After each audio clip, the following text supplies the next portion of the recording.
What do Steve Jobs, Superman, Nelson Mandela, Moses, Babe Ruth, and Edgar Allan Poe all have in common?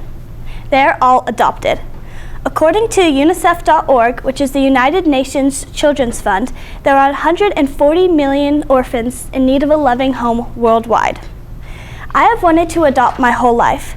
My mom's best friend couldn't adopt, my mom's best friends couldn't have kids, so she adopted, and I've grown up around their family and talking to them about adoption, and I've done my own research for the speech. The most important thing I want you to remember today is that when thinking about adoption, it's important to consider all of your different options. Today, I will talk about how to adopt domestically and internationally, the pros and cons of open adoption, and how being honest and open about your child's adoption from the get-go is best for the whole family. Let's start with how to adopt. There are many options for parents looking to adopt both domestically and internationally. Today, I'm going to begin with domestic adoption.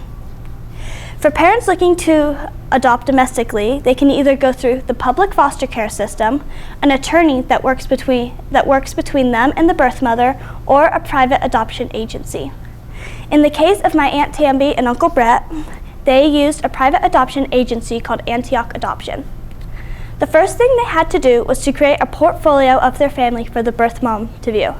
After viewing many other portfolios, the birth mother decided to go with their family and was super open about everything with them. My Aunt Tamby got to go to all the doctor's appointments and was even in the room when their daughter Cameron was born. For international adoption, parents get to choose the adoption agency they want to go through. Research needs to be done on the country you want to adopt from, however, because not every country is open for international adoption, and there are different requirements each country has. And in China, for example, approved parents have to travel to China a week before they even get to meet their child. After they can officially adopt them, they have to travel around the country with a social worker so that they can understand the culture that their child comes from. Most of the time, adoption is going to be very expensive. It's going to cost anywhere between $20,000 and $40,000. There are, however, more affordable options. According to adoptuskids.org, adopting from foster care is usually very low in cost, but there is no guarantee that every child is eligible for adoption. No matter which direction you decide to go, adopting a child is something wonderful that will change your life forever. Now that I've told you the basics on how to adopt, I'm going to go into the pros and cons of open adoption. There are many pros and cons to open adoption, but more and more families in America are choosing to do open adoption when adopting infants from birth mothers. In a study titled Openness in Adoption done by childwelfare.gov, adopted children growing up in open adoption have higher self-esteem, feel less alienated from their peers, and are way more open and trusting with their adoptive parents. I have seen the benefits of adoption firsthand. In the case of my Aunt Tamby and Uncle Brett, they had open adoptions with both of their children. Both Cameron and Carson have grown up doing holidays, birthdays, and special traditions with both of their different birth families. Both kids are super open about their adoption. They tell their friends, and to them, it's just a normal part of their story. There is no unanswered questions for them. They never have to wonder if they look like their biological parents or why they were given up for adoption. There are, however, some potential problems with open adoption. In my Aunt Tamby's second adoption, things didn't go so smoothly. The mom originally wanted a closed adoption, but she was given one legal visit a year by my Aunt Tamby and Uncle Brett in case she changed her mind. After a while, Carson's birth mother wanted to end up coming to see him once a month, and my Aunt Tamby had to tell him that wasn't okay. Carson needed to grow up knowing that my Aunt Tamby was his mother. He needed that separation.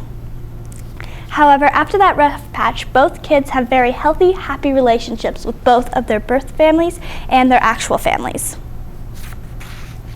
Now that I've told you the pros and cons of open adoption, I'm going to go on to explain how being honest about their adoption is best for the whole family.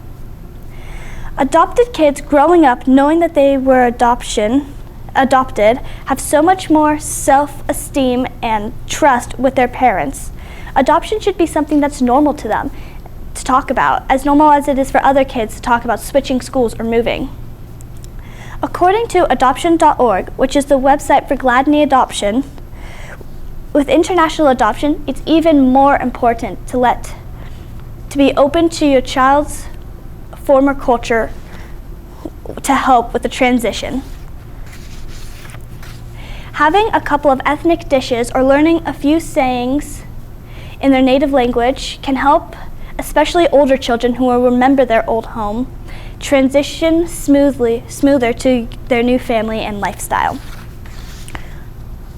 No matter which route you decide to go, multiple experts agree that being open and honest is best for your child's mental health and development.